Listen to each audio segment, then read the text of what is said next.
수술을 앞두고 병원 입구에서 한점쟁이와 마주쳤다. 낯선 곳에서 주는 것은 아무것도 마시지 마라. 영원히 그곳에 머물게 될 것이야. 그리고 내가 정신을 차렸을 때 남편은 평범한 주스를 가져왔다. 나는 마시는 척하다가 옆자리 환자에게 주었고 잠시 후 그녀는 의식을 잃고 쓰러졌다. 김서연은 눈을 떴고 수술이 끝났다는 것을 바로 직감했다. 하얀 천장이 눈앞에서 일렁였다. 흐릿했던 시야가 다시 초점을 맞추며 뚜렷한 그림을 만들어냈다. 마치 밤새도록 뜨거운 공기를 마신 것처럼 입안이 바싹 말랐고 온몸에는 나비라도 채운 듯 기이한 무게감이 느껴졌다. 팔과 다리는 자신의 것이 아닌 양 멀고 생경했다. 그녀는 손가락을 움직여 보려 했다. 힘겹긴 했지만 움직여졌다. 머리가 어지러워 고통도 불안도 없는 따뜻한 망각의 어둠 속으로 다시 빠져들고 싶었다. 하지만 무언가가 그녀를 의식의 표면에 붙들고 잠들지 못하게 했다. 아직은 정체를 알 수 없는 막연한 불안감이었다. 서연은 천천히 병실을 둘러보았다. 벽은 옅은 녹색이었고 벽 하단은 페인트가 벗겨져 있었다. 창문에는 야은 커튼이 쳐져 있었고 그 사이로 햇살이 스며들었다. 빛의 밝기로 보아 오후는 지난 듯했다. 창가에는 금이간 화분에 담긴 마른 꽃이 놓여 있었다. 전형적인 2인 병실이었다.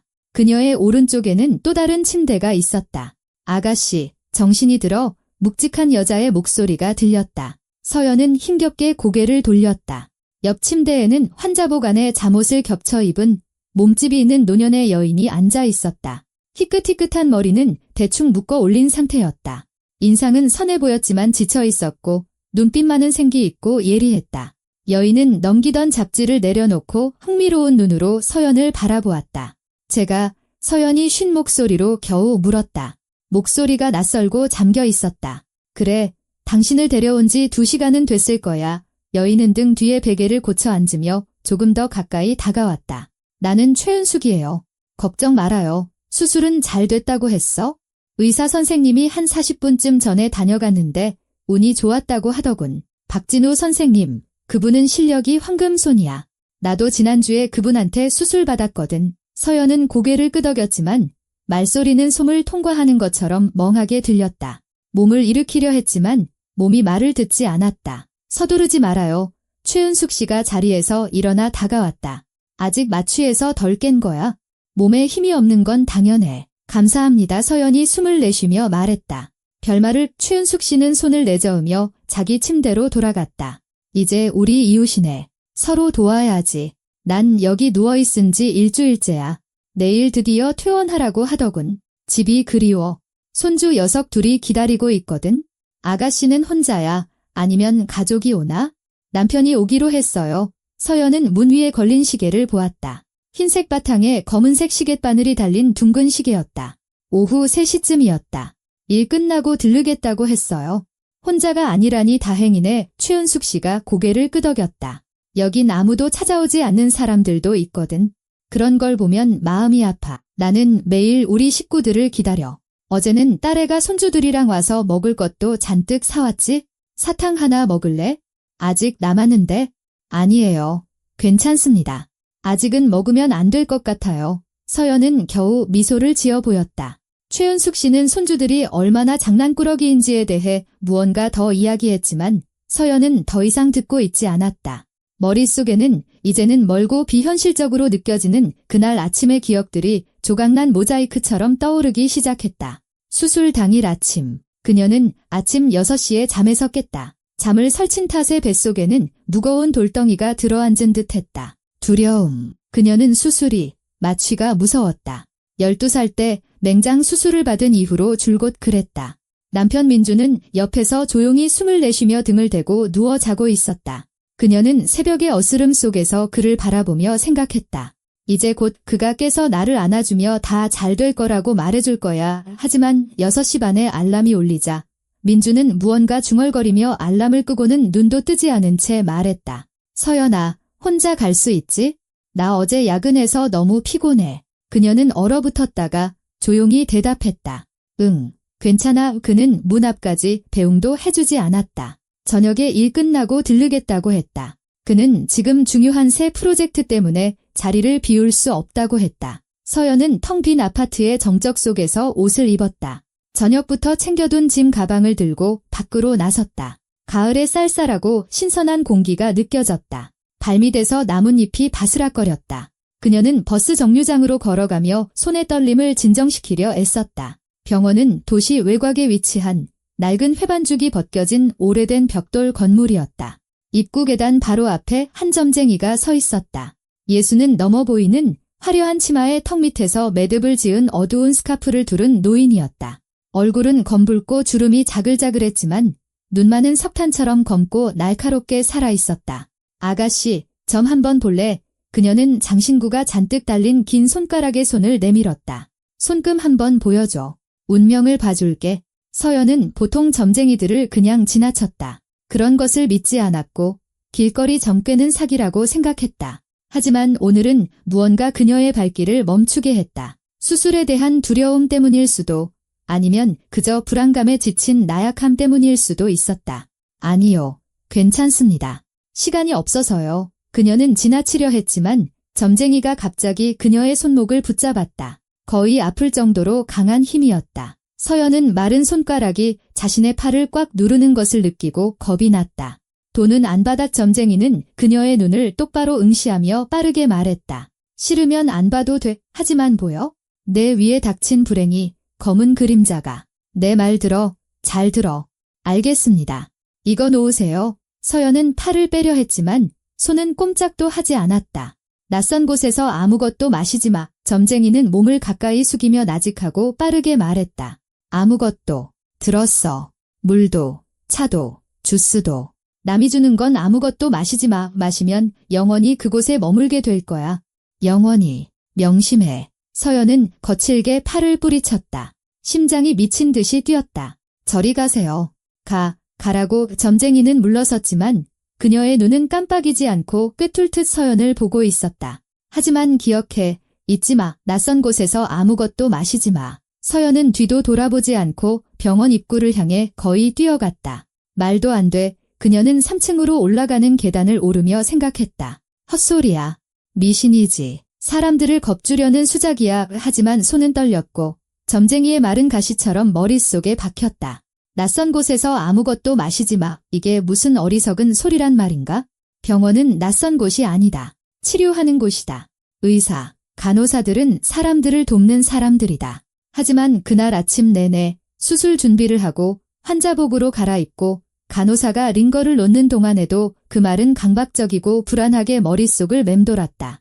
그리고 마취 주사와 함께 어둠이 찾아왔다. 그리고 지금 그녀는 깨어난 것이다. 병실 문이 갑자기 열리며 서연은 회상에서 빠져나왔다. 문 앞에는 어두운 가죽 재킷과 검은 청바지 차림의 키 크고 마른 민준이 서 있었다. 그의 손에는 과일이 든 큰 봉투와 작은 주스 팩이 들려 있었다. 서연은 밝은 포장지의 오렌지 주스를 보았다.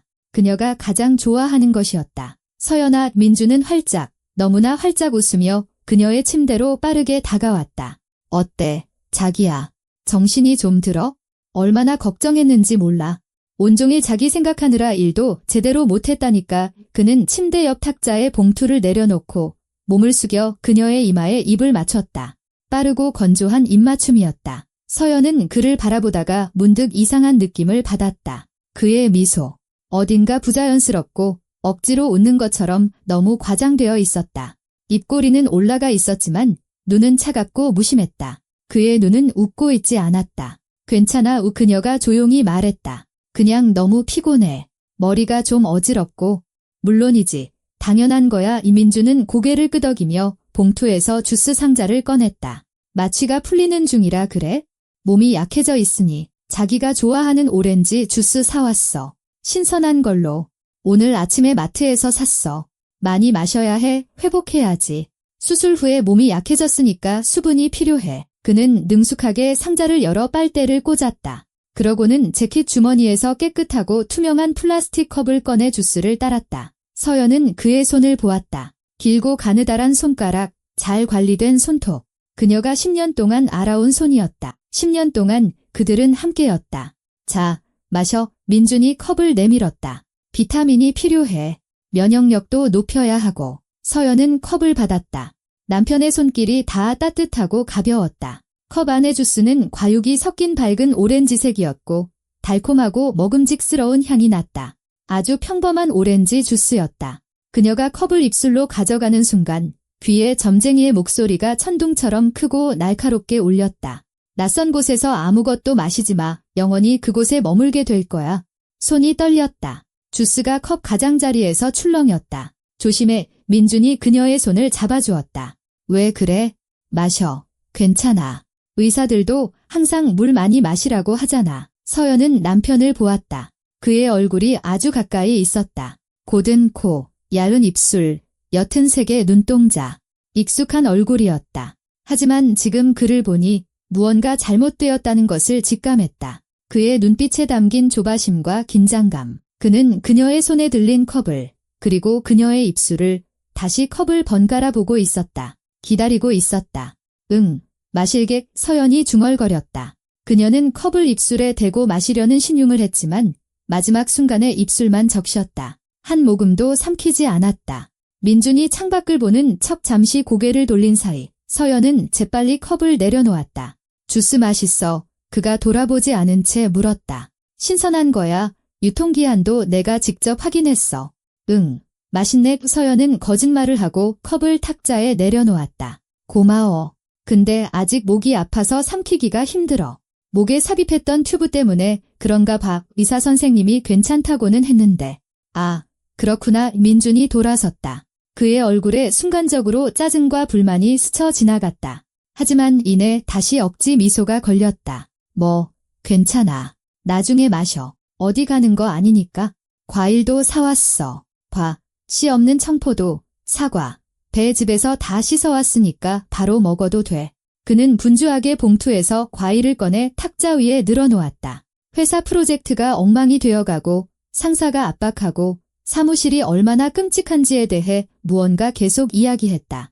서연은 반쯤 귀를 닫고 있었다. 그녀의 모든 신경은 주스컵에 쏠려 있었다. 바로 옆에 놓인 밝은 오렌지색의 겉보기에는 아무 문제 없어 보이는 마트에서 파는 그 평범한 오렌지 주스. 그럼에도 불구하고 그녀 안에 무언가가 소리치고 있었다. 마시지 마. 마시지 마. 그녀는 민준을 보았다.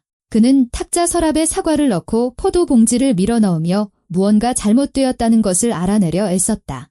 그는 분명 그녀의 남편이었다. 10년을 함께한 그녀가 27살, 그가 30살일 때 만났다. 그녀는 동네 도서관 사서였고 그는 작은 IT 회사의 프로그래머였다. 우연히 서점에서 만났다. 그가 기술 서적을 찾고 있었고 그녀가 도와주었다. 그렇게 이야기를 나누게 되었다. 그 후 6개월간의 연애, 꽃다발, 영화, 저녁 도시의 산책이 이어졌다. 그는 다정하고 배려심 깊었으며 선물을 하고 매일 전화를 걸었다. 결혼식은 소박했지만 따뜻했다. 양가 부모님 모두 지지해 주셨다. 그들은 처음엔 변두리에 작은 아파트를 얻었고 3년 후 주택담보대출을 받아 도심과 가까운 투룸으로 이사했다. 삶은 평온하게 흘러갔다. 아이는 없었다. 의사는 서연에게 문제가 있다고 했다.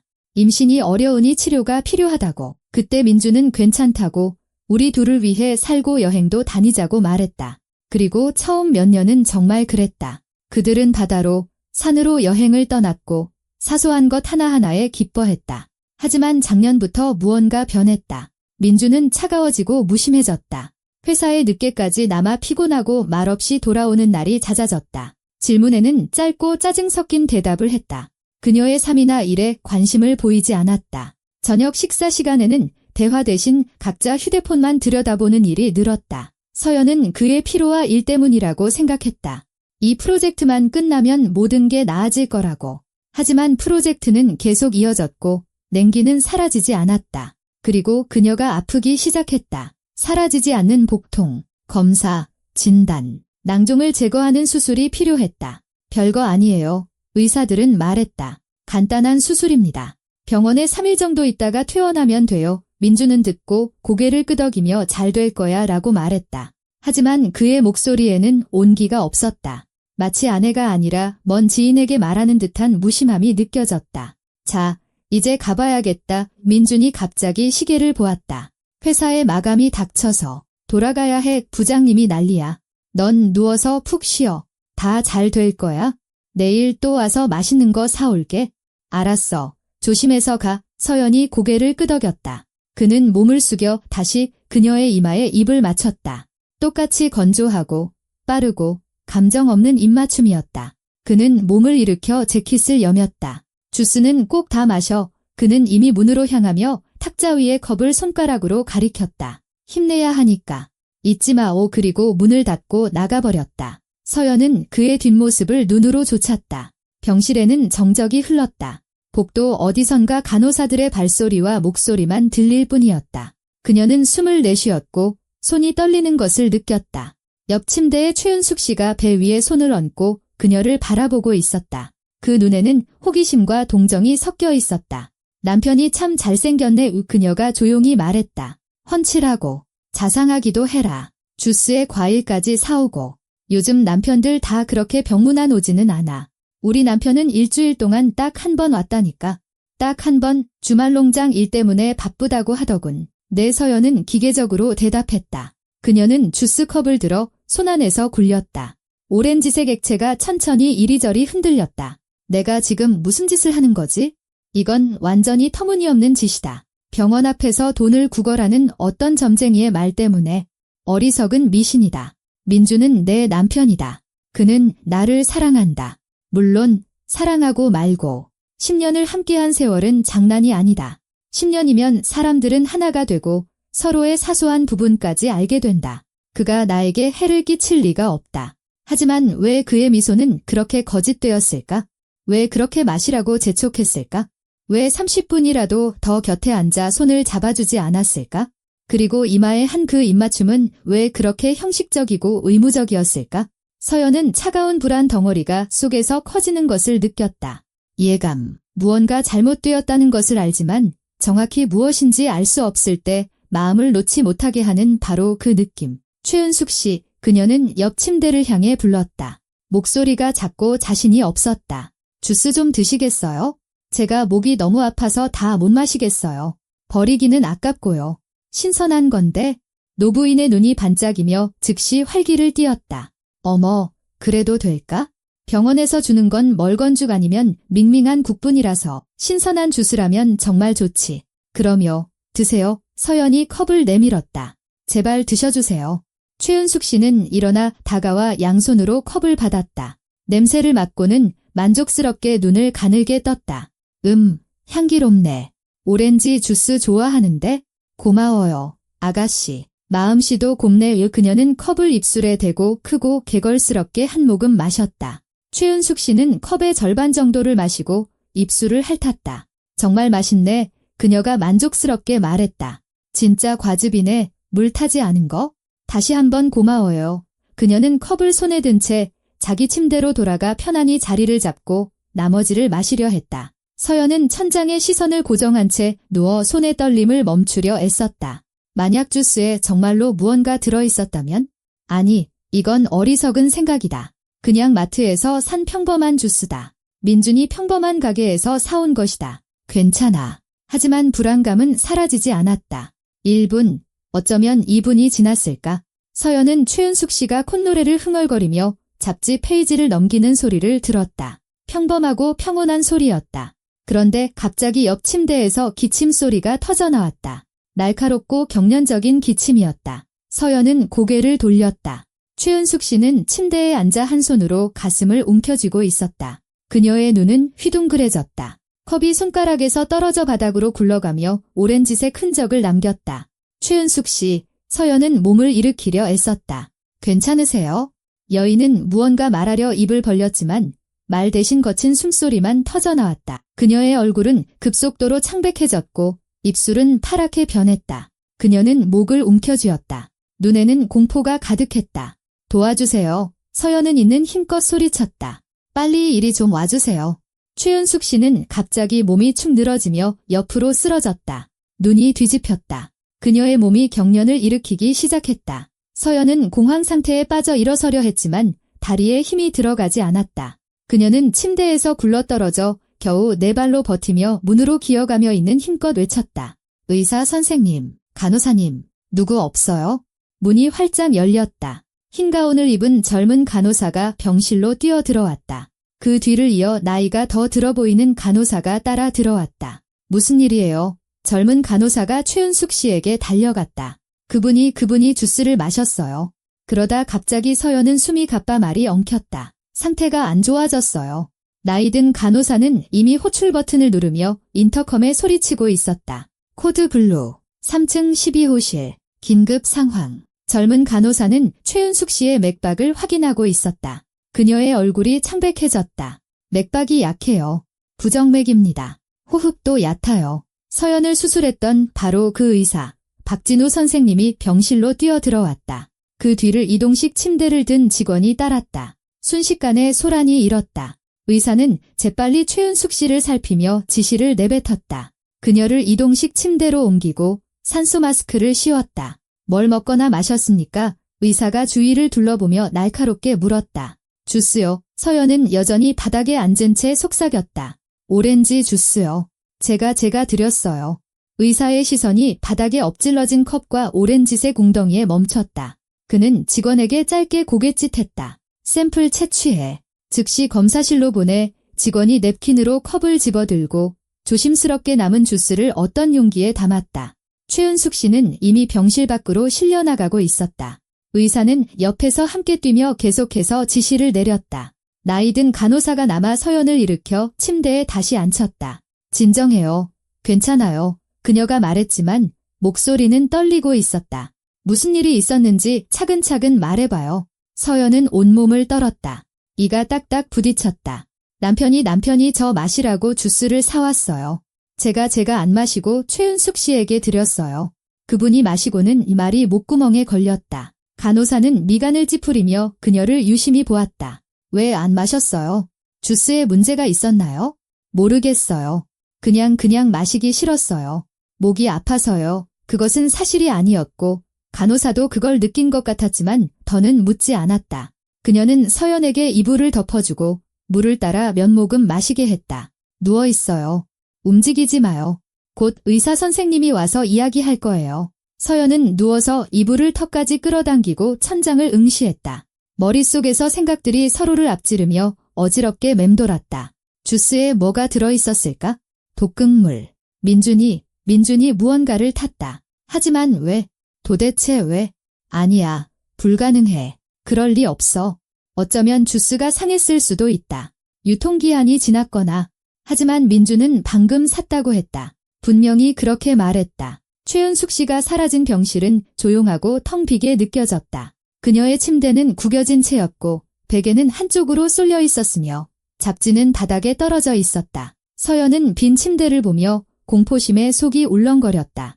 저건 내 자리였어야 했다. 경련을 일으키고 숨을 헐떡이며 저기 누워 있어야 할 사람은 바로 나였다.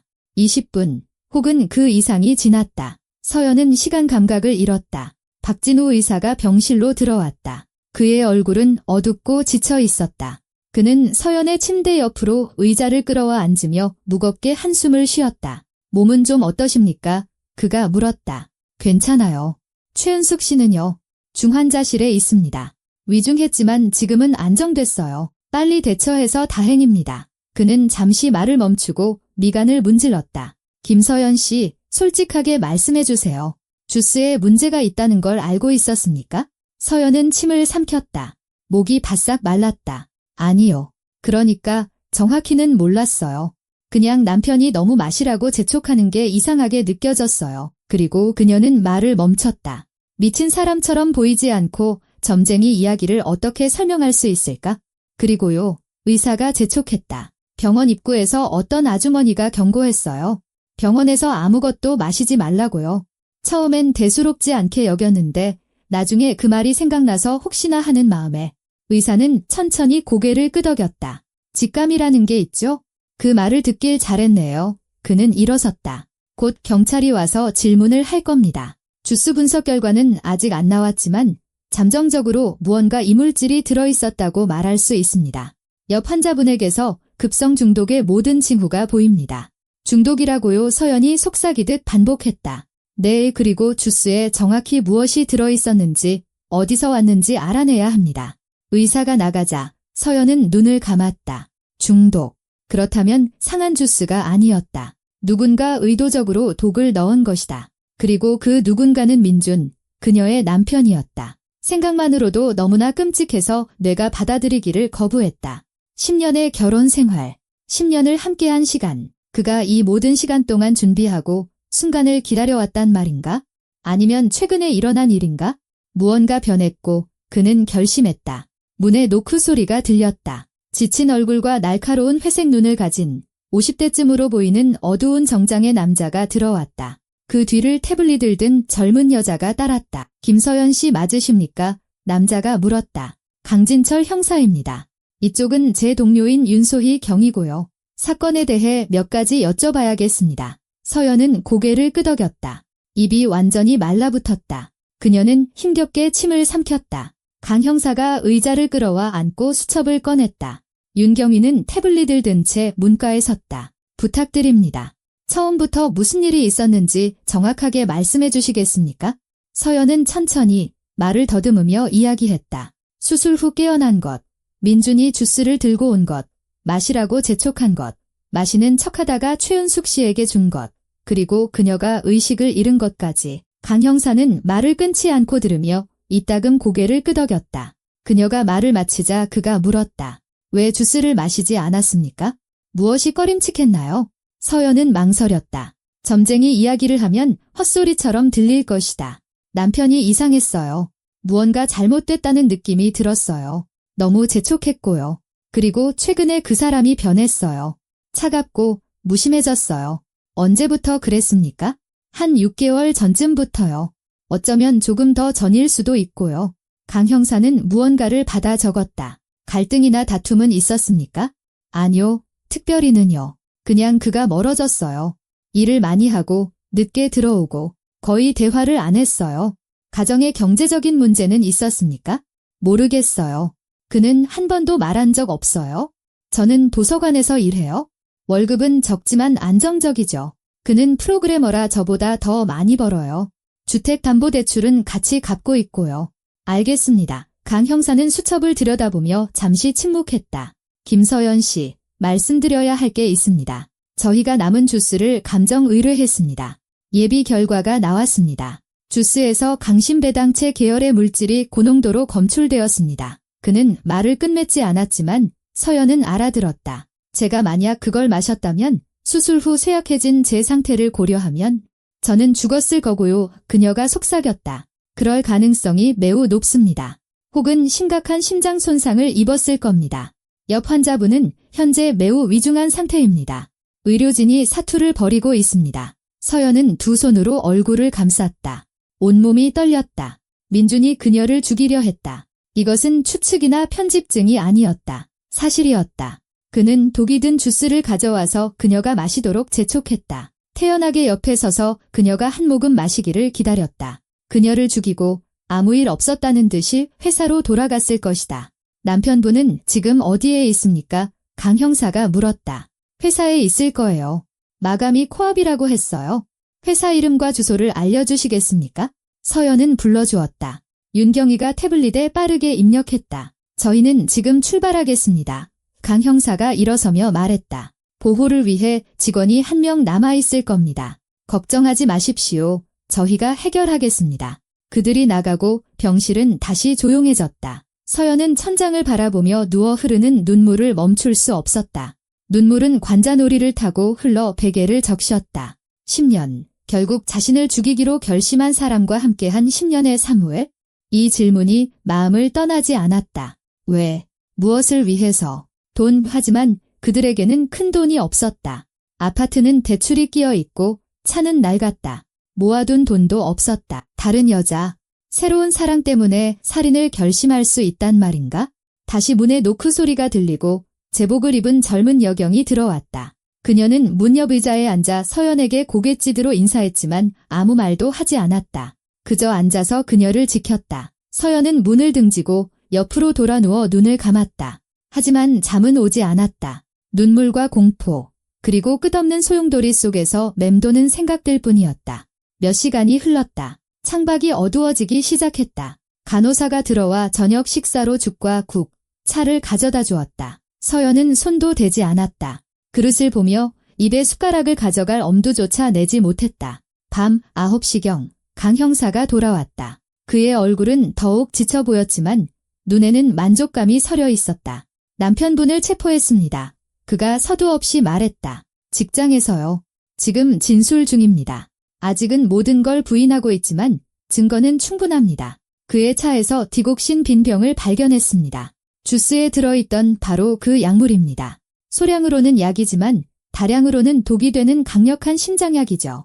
디곡신. 서연이 반복했다. 낯설고 불길한 단어였다. 내 심부전 환자에게 처방되지만 건강한 사람에게 다량을 투여하면 부정맥이 오고 심장이 멎을 수도 있습니다. 강 형사가 앉았다. 그가 이 약을 어디서 구했는지 조사 중입니다. 처방전 없이 구매했더군요.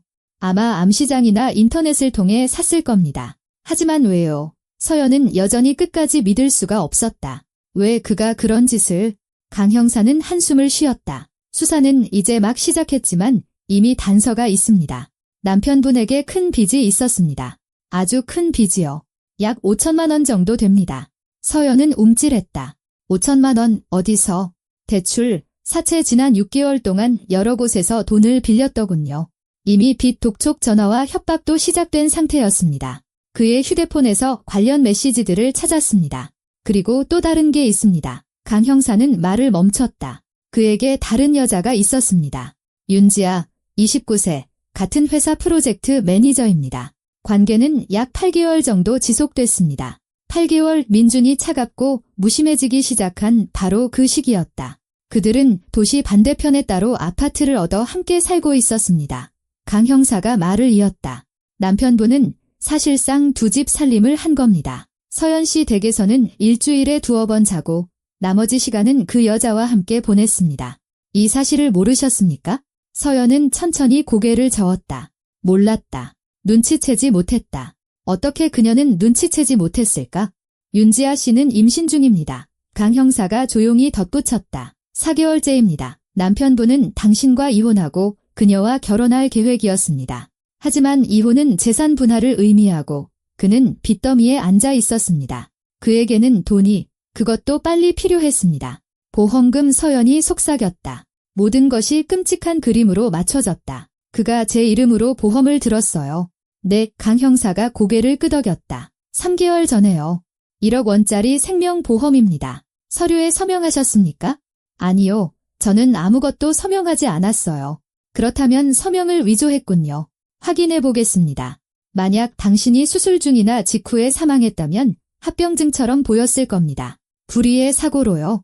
남편은 아내를 잃은 슬픔에 잠긴 호라비가 되어 보험금을 받고 빚을 갚고 내연녀와 태어날 아이와 함께 새로운 삶을 시작하는 거죠. 서연은 들으며 온몸에 냉기가 퍼지는 것을 느꼈다.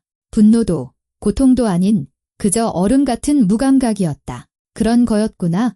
모든 게 간단했다. 돈, 새로운 여자, 빚 후 그녀는 방해물, 불필요한 짐이 되었고 그는 그녀를 제거하기로 결심했다. 그는 구속될 겁니다. 강 형사가 말했다. 살인미수, 문서 위조 혐의입니다.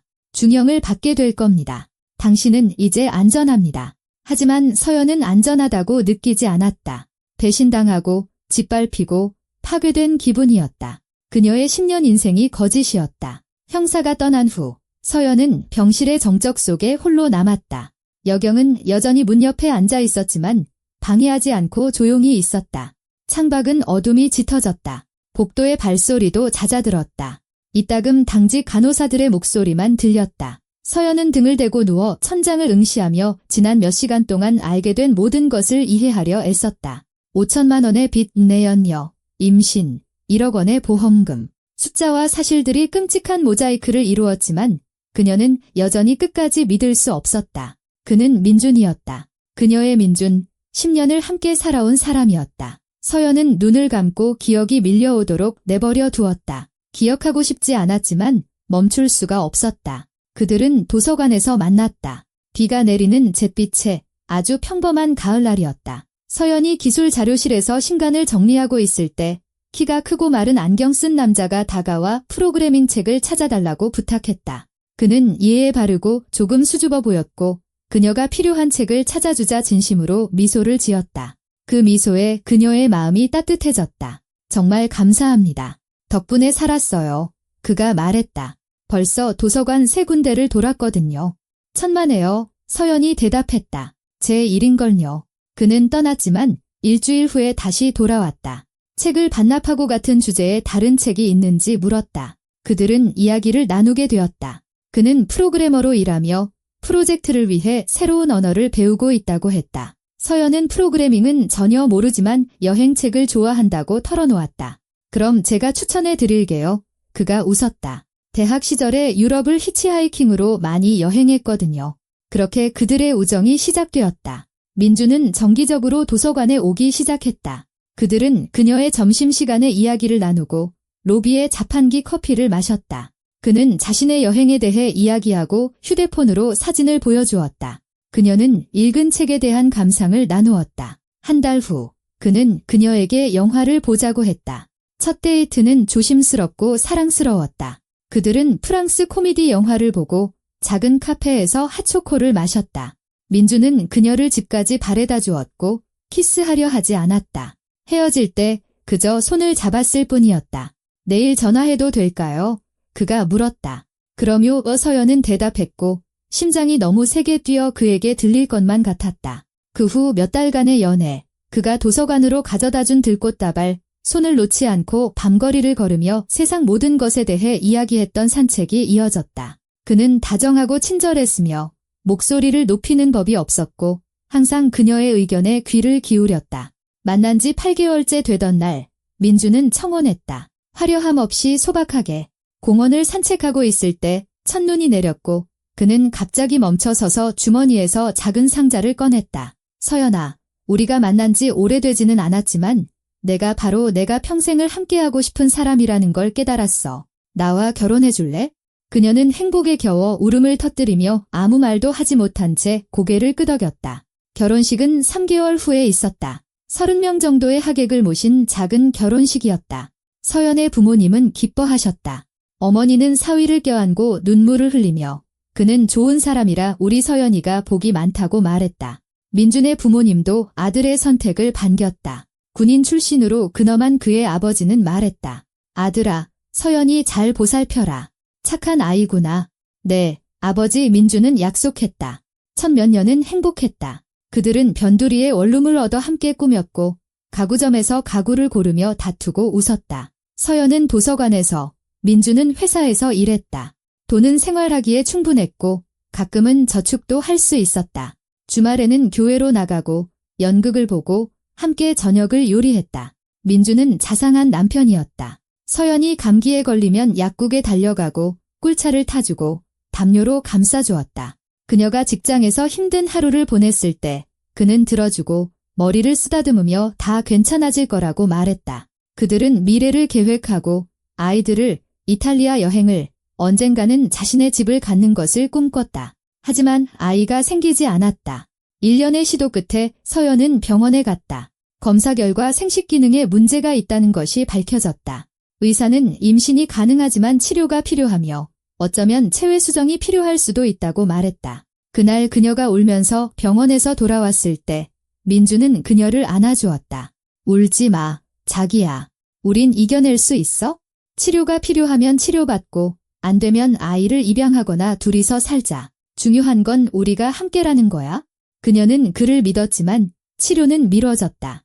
돈이 부족하거나 시기가 맞지 않았다. 그러다 주택담보대출을 받아 투룸으로 이사했고 민주는 당분간 대출 상환에 집중해야 한다고 말했다. 서연은 동의했다. 그들은 젊었고 시간은 아직 많았다.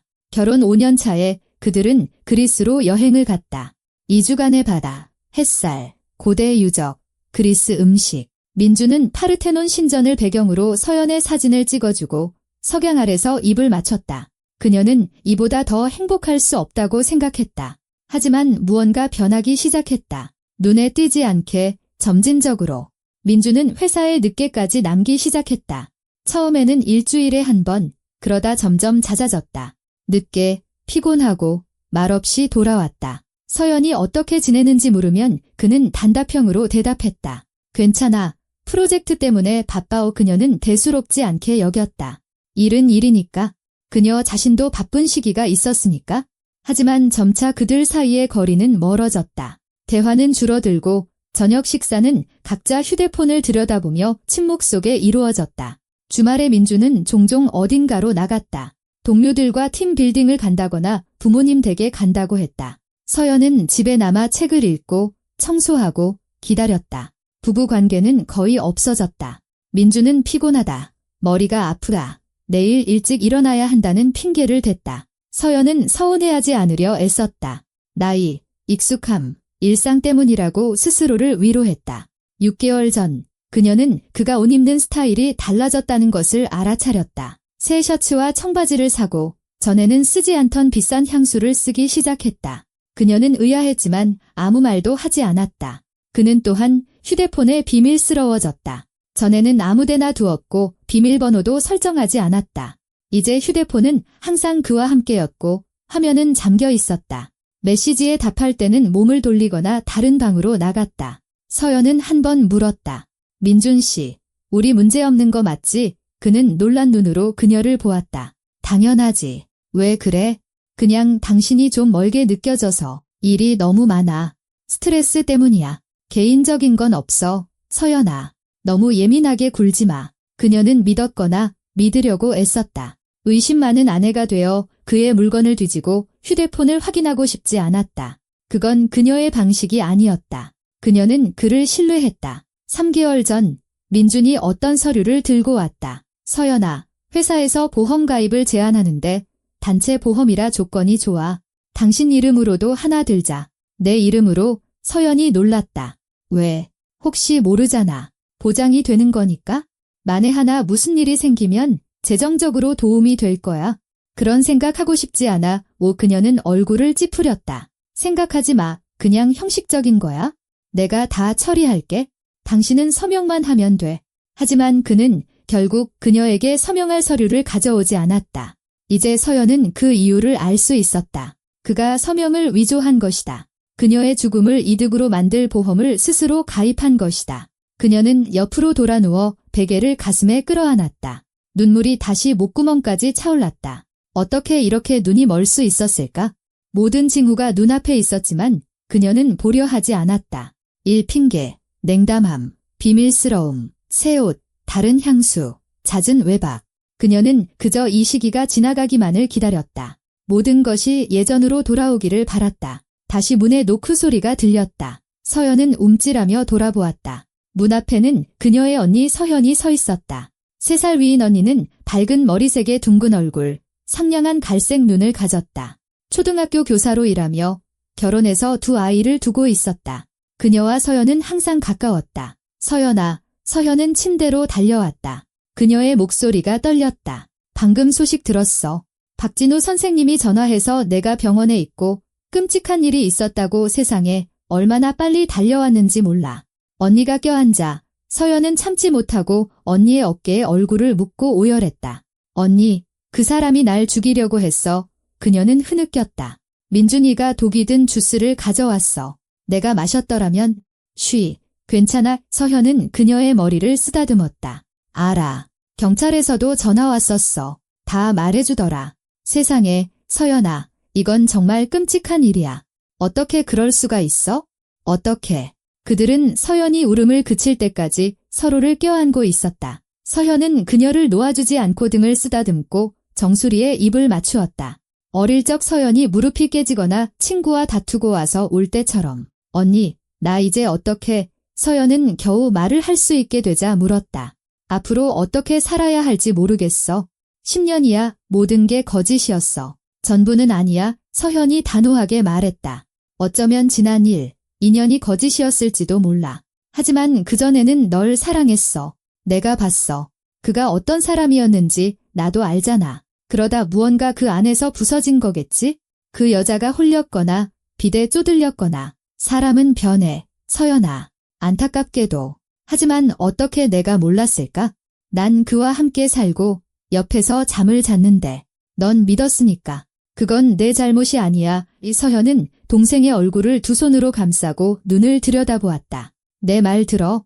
넌 살아있어. 그게 가장 중요해. 넌 살아있다고. 이제 새로운 삶이 시작될 거야. 그 사람 없이, 그 배신자 없이. 무서워. 서연이 속삭였다. 혼자서는 어떻게 해야 할지 모르겠어. 넌 혼자가 아니야?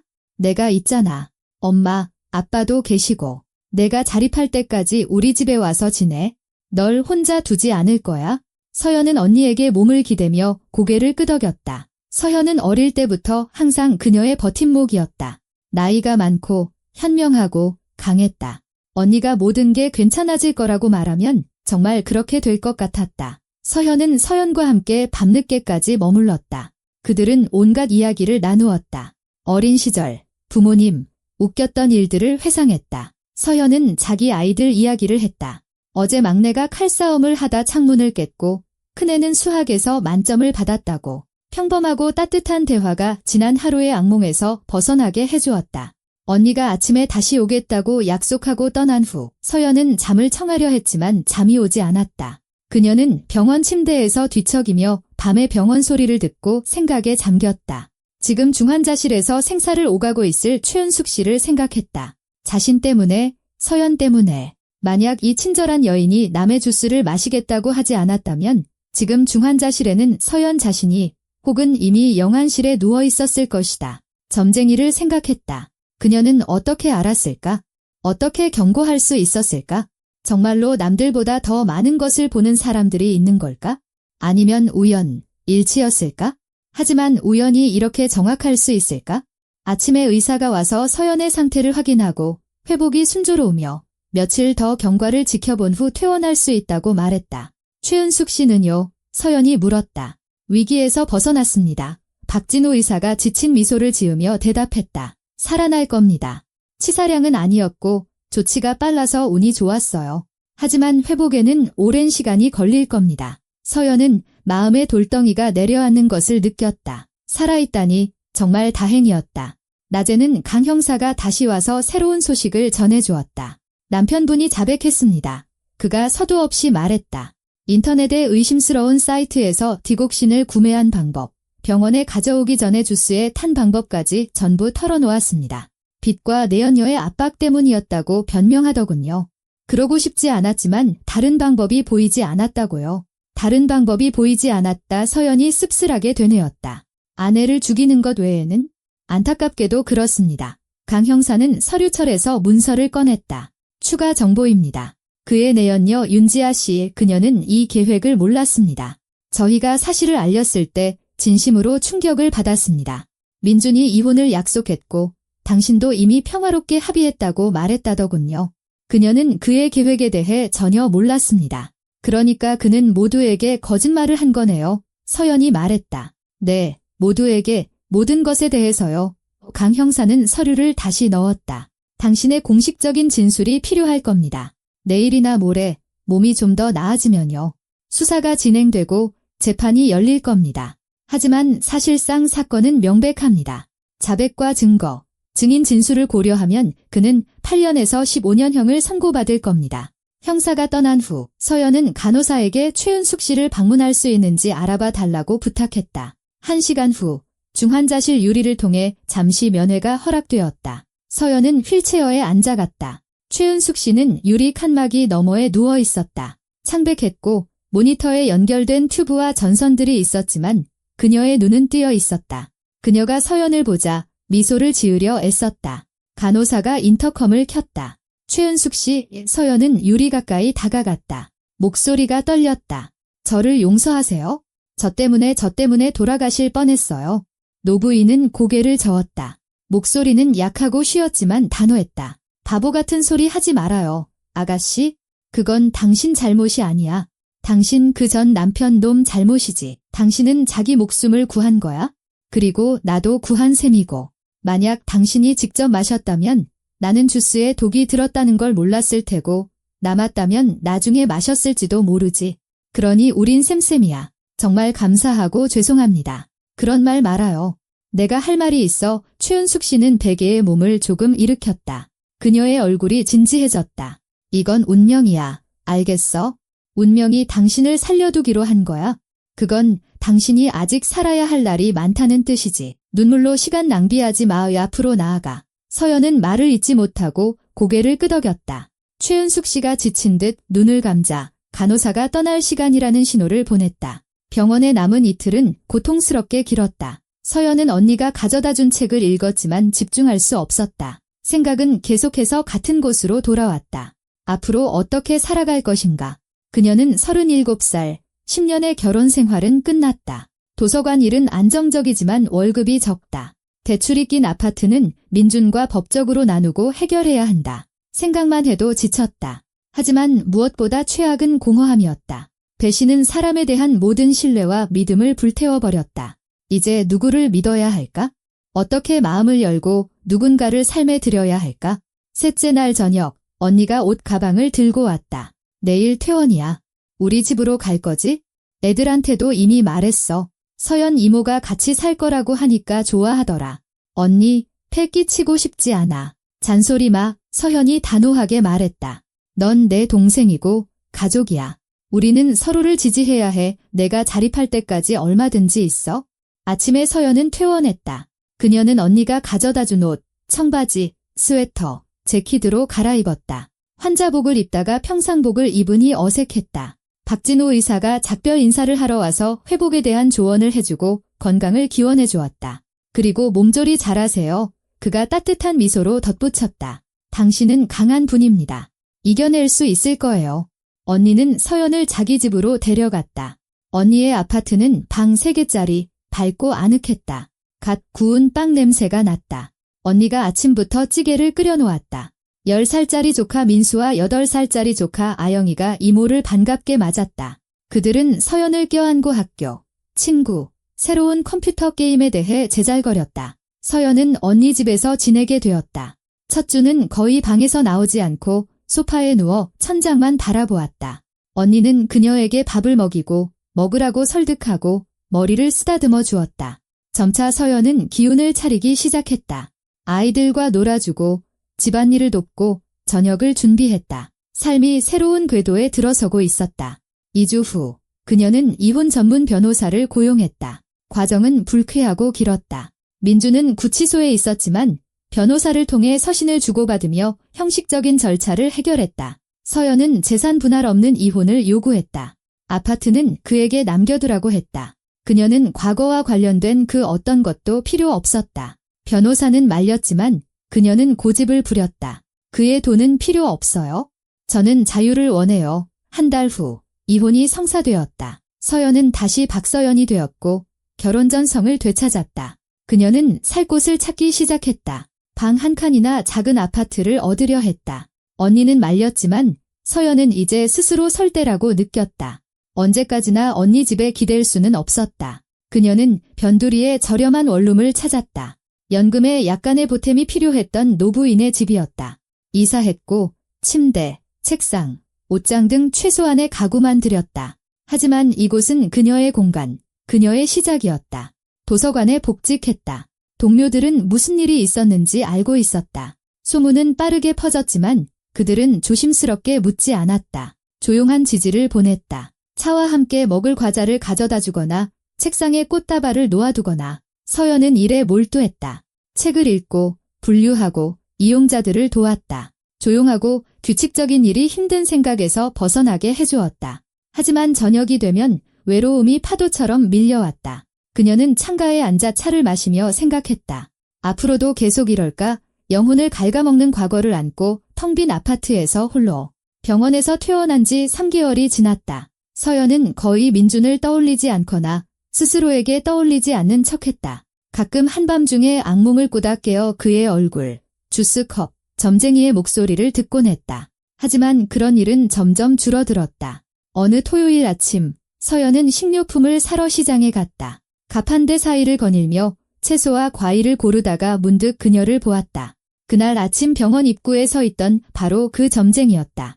서연은 얼어붙었다. 점쟁이도 그녀를 보고는 알아보는 듯한 표정을 지었다. 그녀는 지팡이에 힘겹게 의지하며 다가왔다. 기억나는군. 점쟁이가 말했다. 내 말을 들었지? 네. 서연은 침을 삼켰다. 마시지 않았어요. 제 목숨을 구해주셨어요. 점쟁이는 고개를 저었다. 내가 아니야?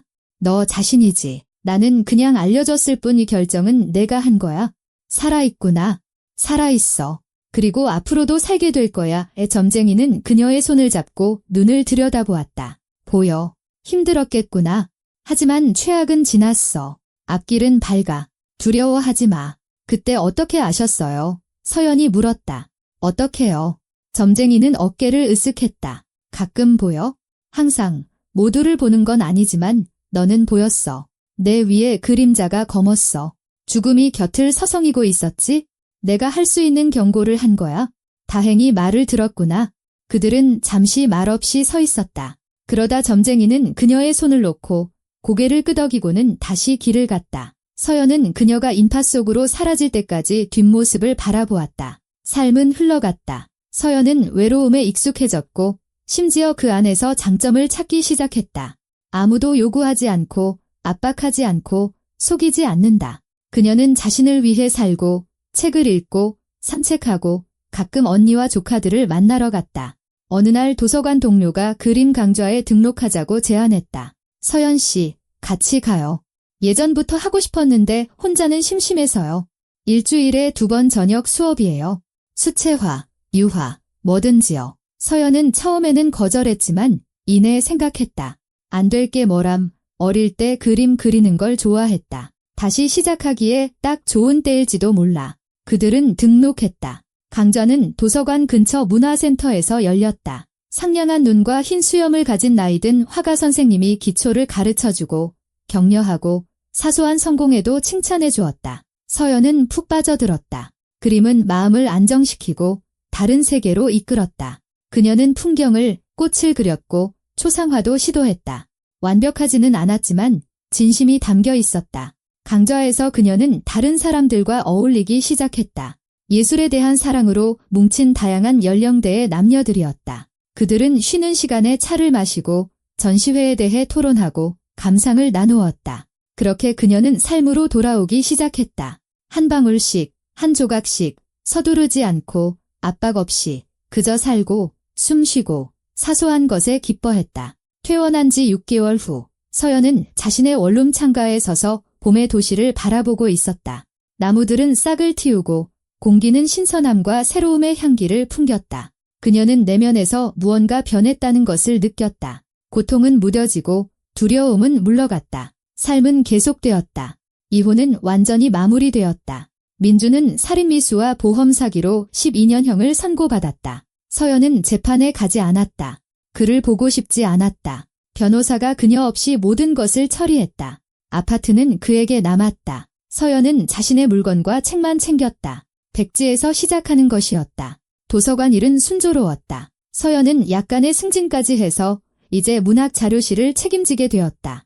월급이 많이 오르지는 않았지만 그녀의 노력을 인정받은 것 같아 기뻤다. 그림 강좌는 그녀 삶의 일부가 되었다.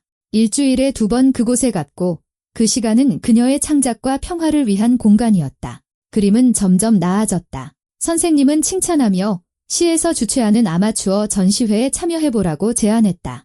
어느 날 저녁 수업이 끝나고 그들은 강좌 수료를 축하하기 위해 작은 카페에 갔다. 큰 테이블에 둘러앉아 웃고 계획을 나누었다. 서연은 가볍고 자유로운 기분을 느꼈다. 이렇게 좋고 선한 무언가에 소속감을 느낀 지 오래되었다.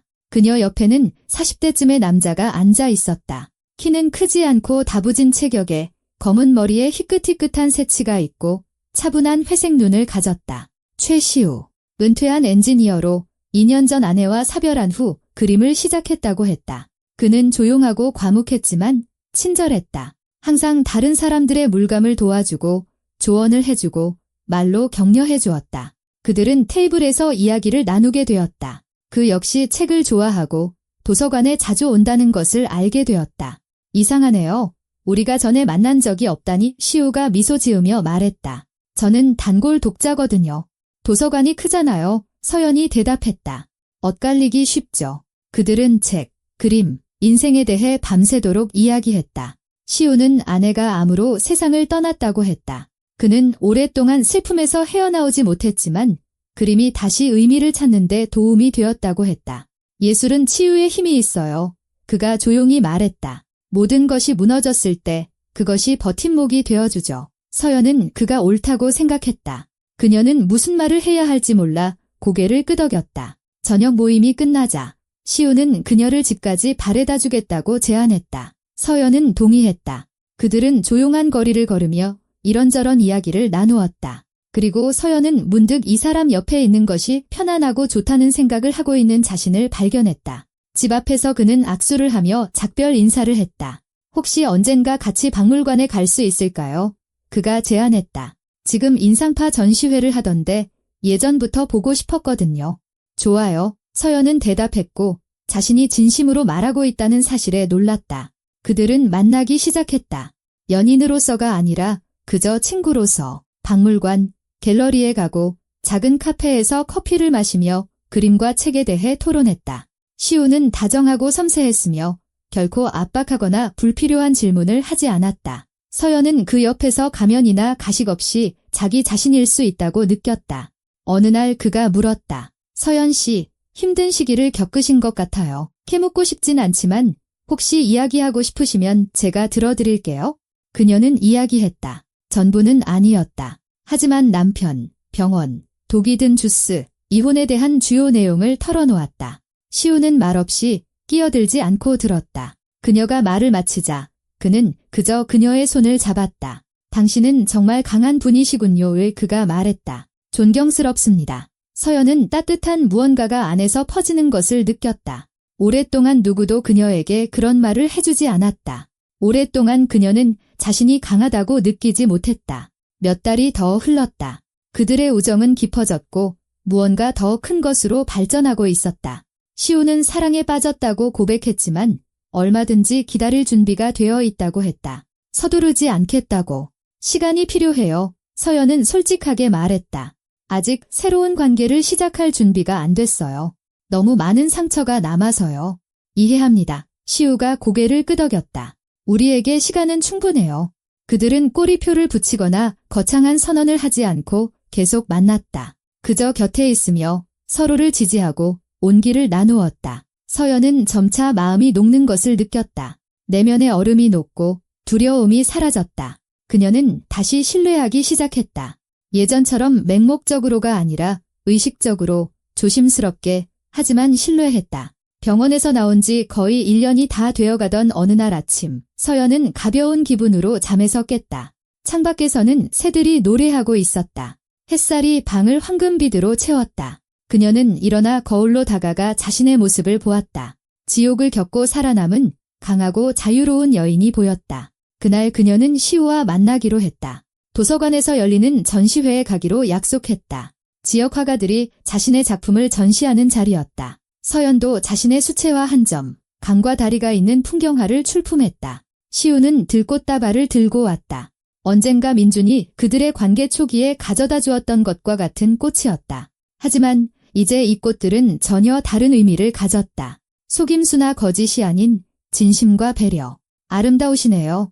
시우가 꽃다발을 건네며 말했다. 서연은 꽃을 받아 향기를 맡고 미소 지었다.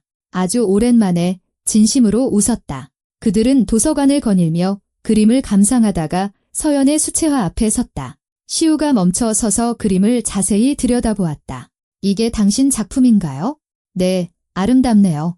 영혼이 느껴져요. 서연은 옆에 서서 자신이 얼마나 긴 길을 걸어왔는지 생각했다. 죽음의 문턱까지 갔던 병실에서부터 자신의 그림이 벽에 걸린 이 밝은 도서관까지, 절망과 배신에서 새로운 희망까지.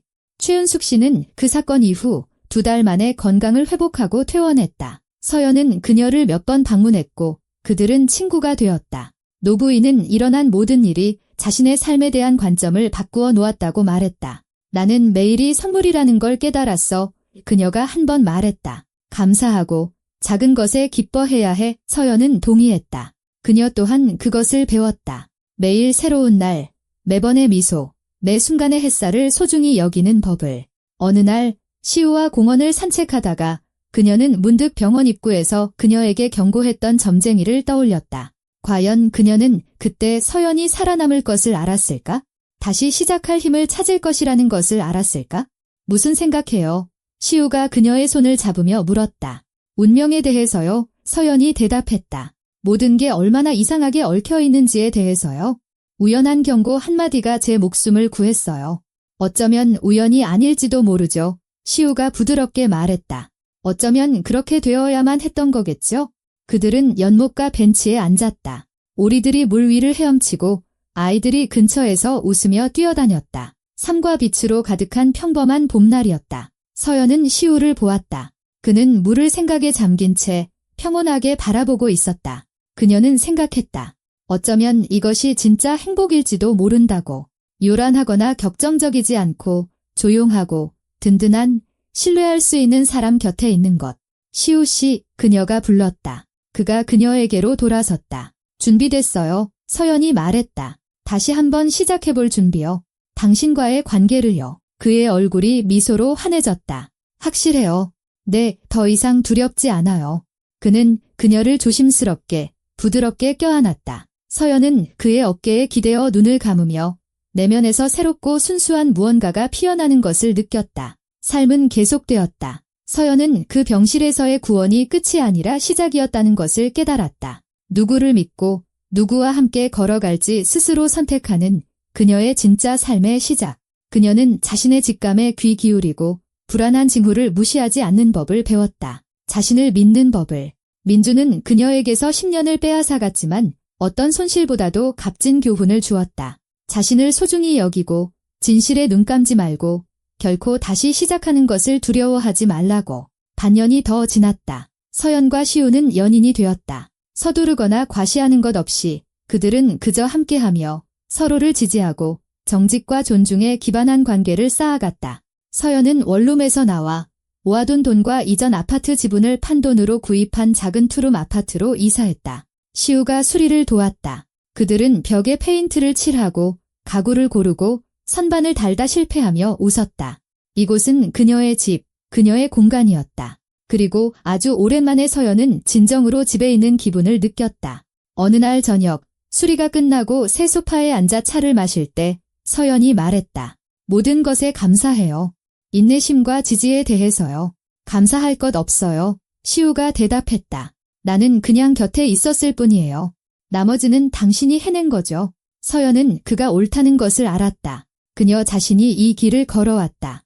희생자에서 승리자로, 파괴된 삶에서 의미와 빛으로 가득한 새로운 삶으로. 그리고 저 멀리 철창 안에서 민주는 자신의 선택에 대한 대가를 치르고 있었다. 서연은 더 이상 그에게 화가 나지 않았고 악을 빌지도 않았다. 그저 놓아주었다. 그는 그녀에게 현재를 소중히 여기도록 가르쳐준 과거의 일부가 되었다. 그리고 서연이 그 병원에서의 날, 독이 든 주스컵과 점쟁이의 말을 떠올릴 때마다 그녀는 자신을 구한 것이 우연이 아니라는 것을 깨달았다. 그녀 자신, 그녀의 직감, 그녀의 결정, 그녀의 힘이 그녀를 구한 것이다. 인생은 그녀에게 두 번째 기회를 주었고 그녀는 그것을 놓칠 생각이 없었다. 서연은 새 아파트 창가에 서서 저녁 도시를 바라보며 미소 지었다. 앞에는 새롭고 밝고 진정한 온전한 삶이 펼쳐져 있었다. 그리고 그녀는 그 삶을 살아갈 준비가 되어 있었다. 이야기를 들어주셔서 감사합니다. 운명의 전환점 채널이었습니다. 실수가 있었다면 너그러이 양해 바랍니다. 여러분의 생각을 댓글로 남겨주세요. 이야기가 마음에 드셨다면 채널을 구독해주세요.